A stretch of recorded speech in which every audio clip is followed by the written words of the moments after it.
And then the last thing he said was, "Oh, don't read the comments." And when it's published. And Did I you read said, the comments? "Oh my God, every single one." There were like almost 350 comments. People are so mean. Like, People I love mean, that column. I can see and people there getting like, really honestly, passionate. there were some really nice comments. I had people writing me really nice letters basically about, like, how they connected to this material and how it inspired them to keep dating and this, that, and the other. But then I had some people who were just so mean. Like, I had people having conversations with each other in the comments, like, "This sucks. I could have written this so much better." And then, like, the next person down, like, "Laugh out loud. I know. I should rewrite this." And then people started accusing me of making it up. Like, "She's full of, shit. Like, this never happened." And I'm like, "How are people telling me that my own life didn't happen?" A cold open is lines we wish we wrote or whatever we wish we wrote because we thought that was appropriate for imposter syndrome. I feel like we get so much in our head about opening lines that you're just like, why? When people put it so simply, it's just like, it's that easy. Why does it seem so easy? But it's not.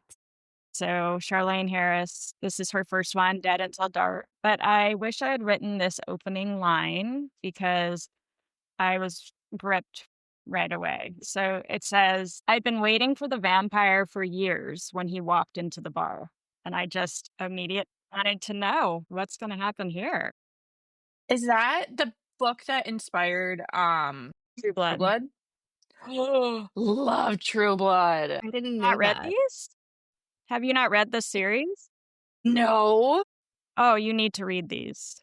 They're Okay, so, deal, done. so I highly recommend. Adding that to my, TBR for 2026. Yes, definitely do. Yeah, that opening Love line that. crazy. Jenna, what do you got? What line do you wish you had written? This is legit my favorite romantasy book of all time. This entire thing, you've probably, like, heard me, like, on previous episodes, like, talking about how much I love Quicksilver, but yes, it's just so good. There's really no need for all of this violence. And I'm like, yeah, yeah, that's pretty good.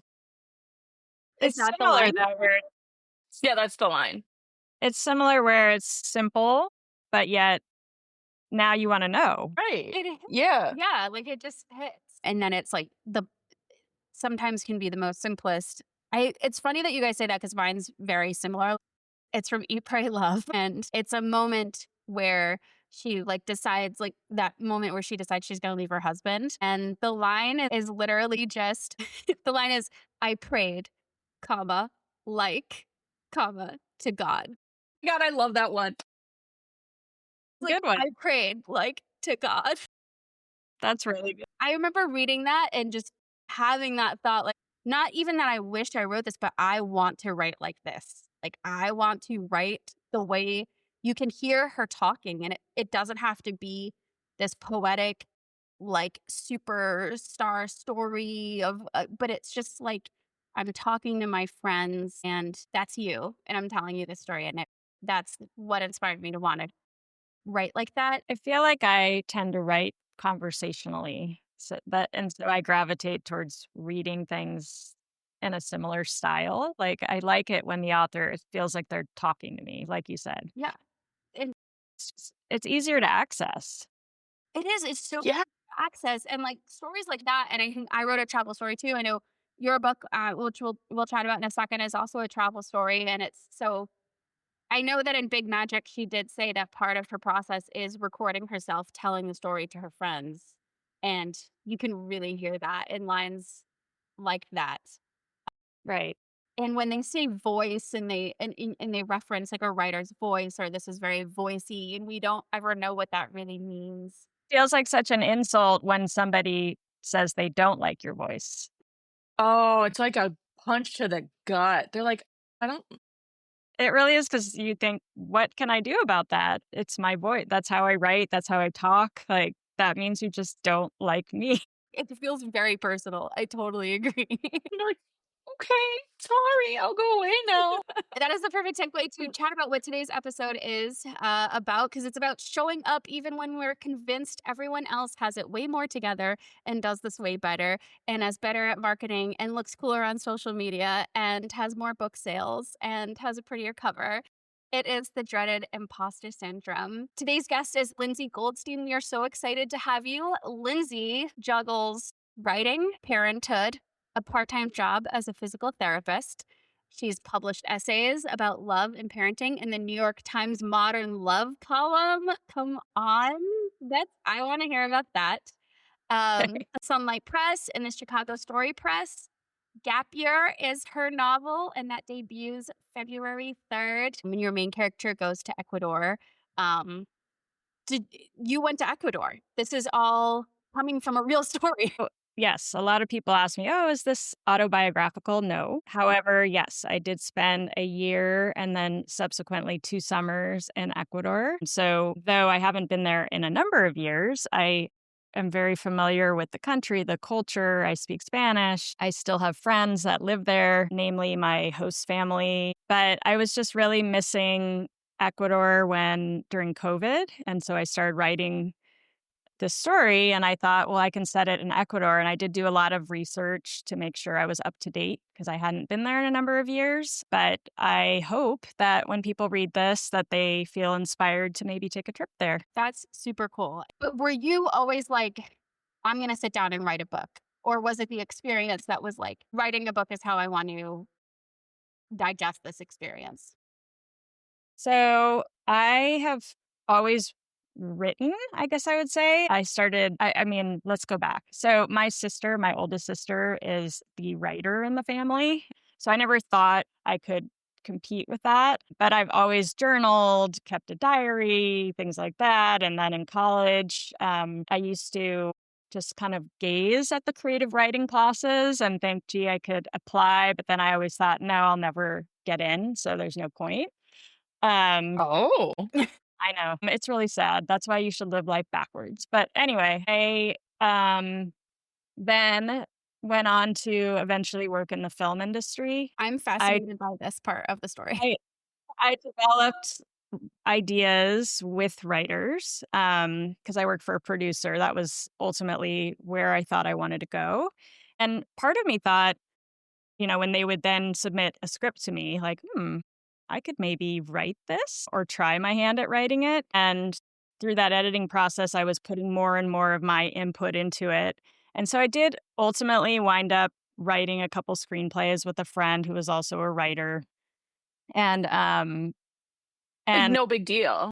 so years later, I still had this niggling feeling that I wanted to write something. And so when I was in my late 30s, I thought, well, I have nothing to lose. Like, yes, my sister is the writer in the family, but I mean, what's the worst that can happen? Nobody reads it. Nobody wants to read it. They read it and they tell me it sucks. Like, that's the worst that can happen. And I can deal with that. I dealt with a lot of rejection working in the film industry and kind of thickened my skin a little bit.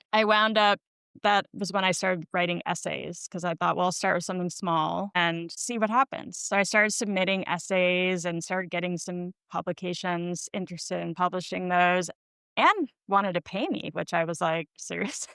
Like, you want to pay me for something I've written? And the New York Times thing was I had been looking more and more and more into, well, where do you submit personal essays? Because that was typically what I was writing. So I, on a whim, submitted to the New York Times and I didn't hear anything for like a week. And then I just got this email and all it said was, I like this. And I thought, okay. But he didn't say like, I'm going to publish it or anything. And then I think he wrote like, let's talk. And I thought, I have no idea what that means, but yeah, of course, I'll get on the phone and talk to you.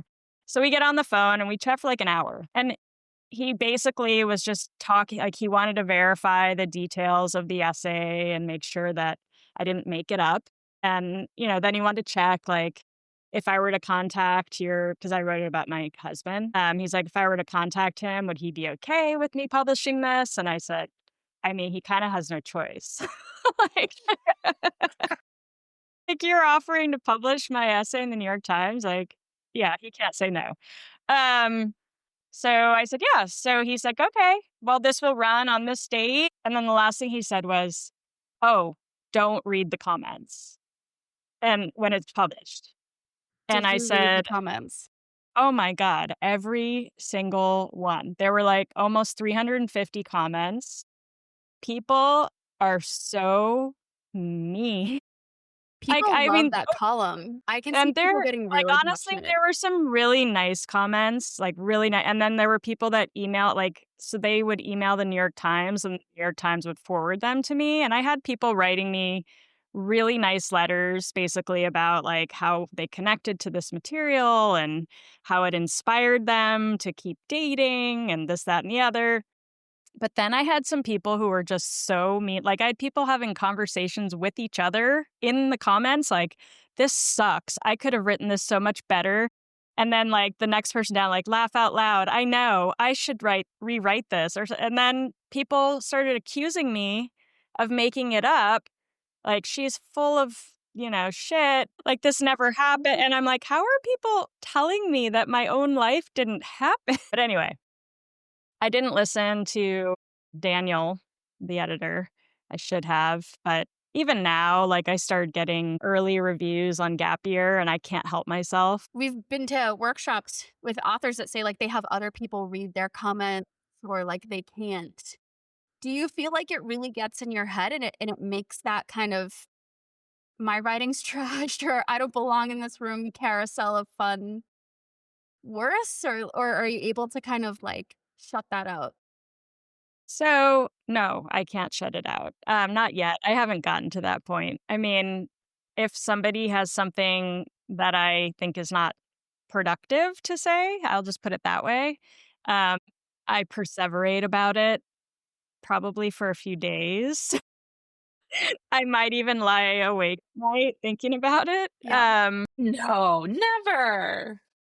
So yeah, that happens. Like, one woman, she wrote this really nice review. Like, this is a someone who got it off of NetGalley or something. And she wrote a really nice review of how much she liked it, that she finished the book in 2 days, that it was fast paced, this, that, and the other. And then she's like, 3 stars. And I'm like, but why? Yeah. Why did you give me 3 stars? Like, this is gonna lower my rating. Like, you didn't have anything negative to say, yet 3 stars. And I'm like, I will get over it and I will stop, maybe, probably not, but that's where we're at. I feel like I would be because even if we get, like, a snarky comment on, like, social media or something, I will spend so much time thinking about the perfect comeback. Response. Yeah, like I'll text you, Kate, and be like, "This is what I want to say," and then I'm like, "No, I'll say something nicer." Yeah, you can't say anything. Which is so dumb, and we should just not do that. But for something as personal as writing and something as personal as, like, telling a story that you connect with in that way, that even if it's fiction, that you connect with this place and people and maybe the things that happen in the book, but, like, that just to have negative comments, I feel like it's would be really difficult to have not have that get to you. Do you feel like that stuff is affecting how you write the next book? Or, like, do you have that in your Well, head? yes, definitely. So, I mean, like, a couple people wrote really nice reviews thus far, and then they referenced that they wanted, they did say, "Can't wait to read her next book. We hope she goes a little deeper." And I think that is a flaw Ooh. in my writing. Like, I can definitely address, and I am. I actually listened to one of your other episodes on interiority. I'm not the most emotional person. And I know, Jenna, that you said you have big emotions. But anyhow, It's fine. I'm like pretty even. I mean, that doesn't mean that I am in my head, but what I convey. And so it's a struggle for me to really go deeply into emotions. And I'm really trying to make that happen and address that interiority with my characters and what they're feeling. And, like, how will this make them feel that this horrific thing happened or this wonderful thing happened? So I am paying attention to those types of comments because I think I agree with them. And I think that's the bottom line is you have to take the criticism that you get with a grain of salt, but also if you agree with it or you hear it multiple times, then I think you need to pay attention to it. If it's just Absolutely. throwaway, trashy comment, like, I didn't like the color of her hair, whatever. Like, okay, well, move on. Then you go and you read something else that someone else wrote and they did a really good job of it. And you think, why can't I do that? Mhm. I need to strive to do that. Yeah, that's the thing is like reading other people's work and just believing that like you don't belong in the same room or the same category as those people. But there are definitely times where, and I think even for you too, Jonna, like you guys are similar in that you weren't growing up thinking I want to be a writer or like I No.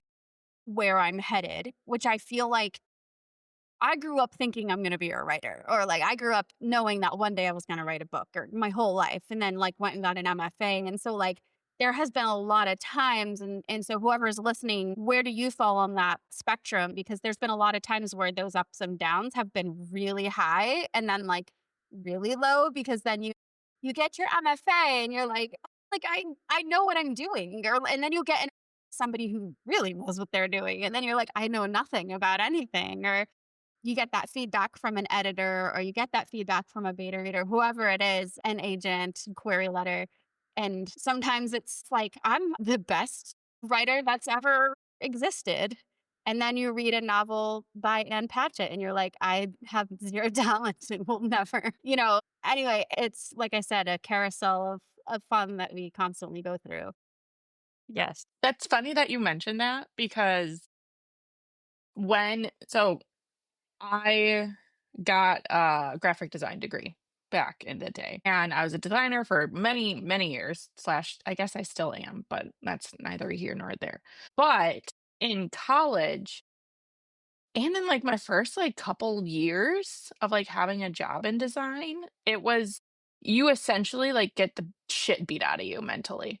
Of just like you would still get an A on a project if you put in like the required amount of effort and intent and everything. But if the professor made you cry, like, they're kind of doing their job because it's like you had to develop like that thick skin of being able to hear what they're actually telling you and not just feeling the emotions, like, in here and, like, turning your ears off. So, when I, like, started to go through, like, feedback on my book or, like, started to, like, give it to, like, friends to read or everything like that, was though, like, I didn't have, like, I guess, the credentials that, like, you have, Kate, like, whenever they would give me feedback, it would still feel like I was doing my design job.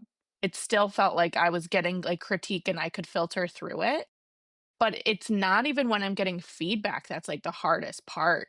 It's when I'm actually writing it, doing the work of writing it that is, like, the mental game for me. When I'm, like, getting feedback from people, I just, like, put on, like, my big girl panties and I do the thing.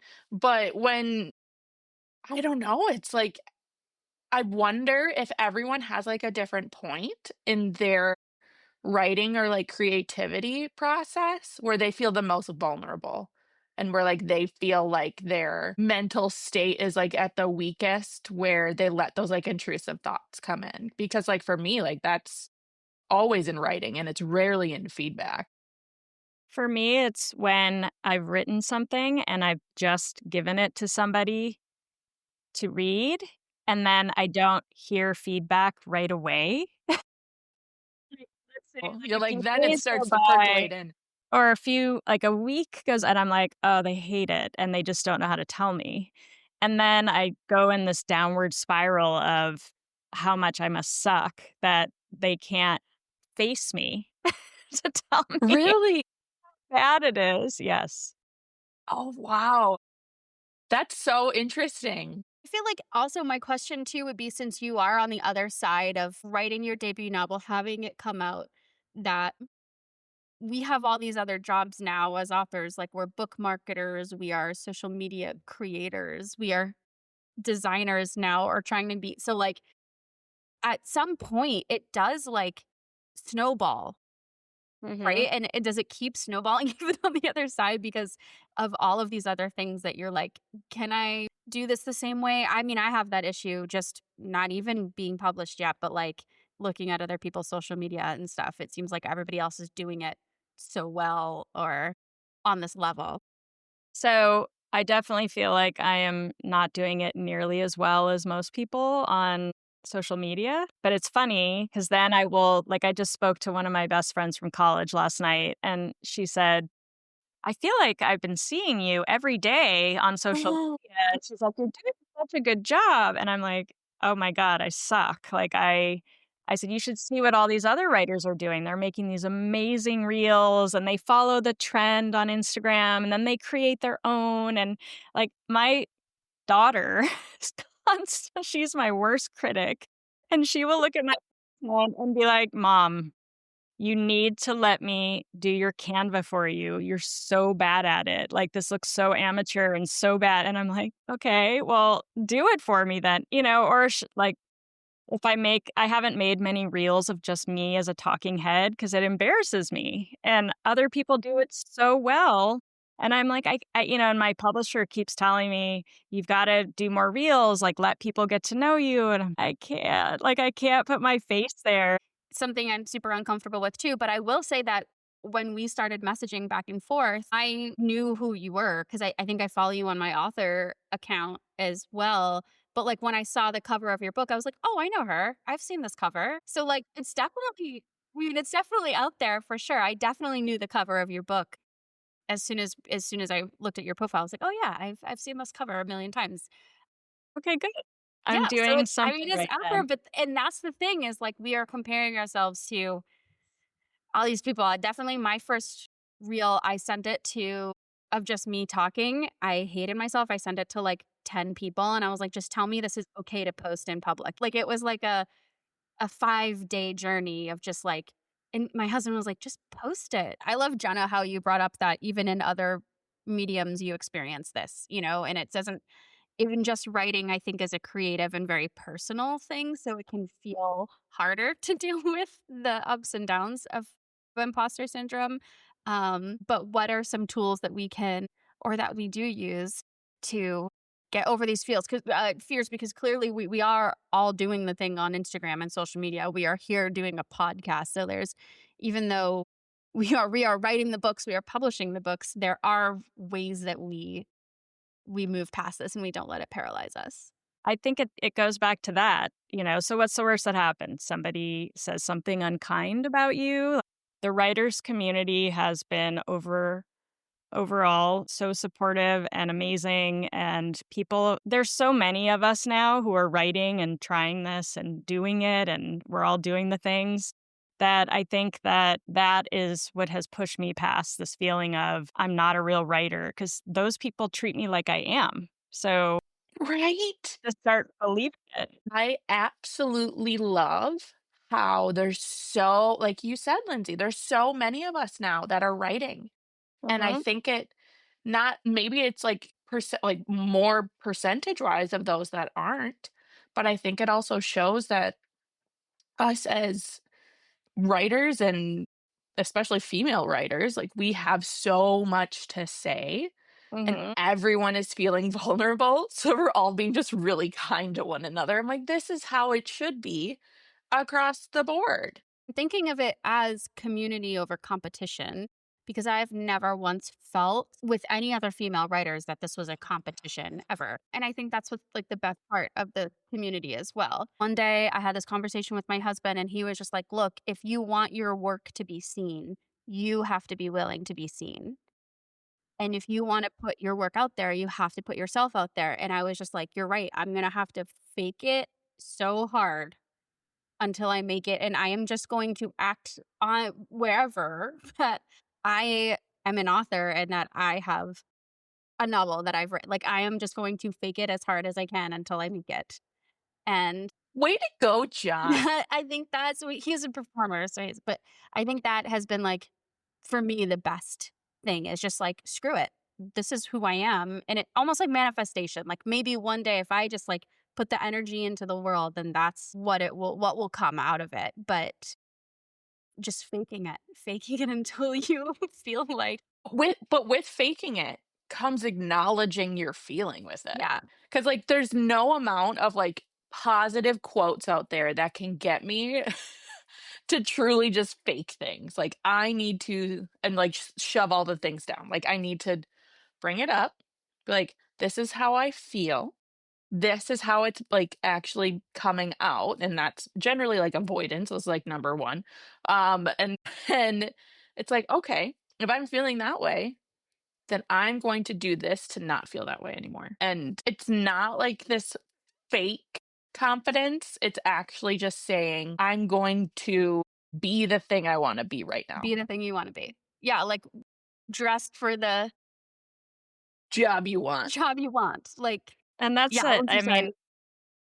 I was just gonna say for the longest time, I mean, I've been writing for years, and I've never said to someone, "I'm a writer." You know, people ask, "What do you do?"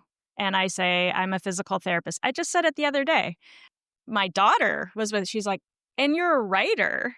Mom, you You have ha a" like, com" physically have the book. and I said, "Oh, right, yes." That's why I love doing this podcast and having people on like Lindsay, because like it's always so nice to like have this conversation out loud and know that like we are all in the same boat. And going back to the faking it to you making it, it's like, yeah, this is a way, like this podcast is a way for us to bring people on and have these candid conversations ourselves that are saying like, yeah, I'm like presenting at like this, but it's not inauthentic. Like this is who I am and this is who I'm trying to be, trying to do. These are the things I want to do. And that like, we're all not alone in that together, even though it feels very isolating a lot of the time. I think everyone has these moments, and it is nice to have some camaraderie. Yeah, you sit alone most of the time doubting or writing something one day, and I mean, you read this every day on threads, on Instagram, like, "I wrote this day, and I thought I am the best writer in the world," and then I read it the next day, and I thought, "Oh my god, this is the worst writing I've ever seen." So, everyone feels that way, Yep. and it's great. We're so happy that you joined us for this conversation, Lindsay, especially because, me and Kate were on the pre-published path, and you have done the thing. You have a physical stack of 80 books in your house. I do. I do, and more to come. And your book comes out February 3rd. And That where can we get the book? Because I know it's going to be on a lot of people's lists for next year. pretty much anywhere books are sold, Amazon, you can always have any bookstore order it through Ingram. So anywhere you want to buy a book, you can buy my book. As soon as February 3rd hits, we will have copies of Lindsay's book to give away. Definitely. So Thank you so much, both of you. I've loved talking to you, and I love relating to your stories and knowing that we all are in the same boat with different paddles. Yes.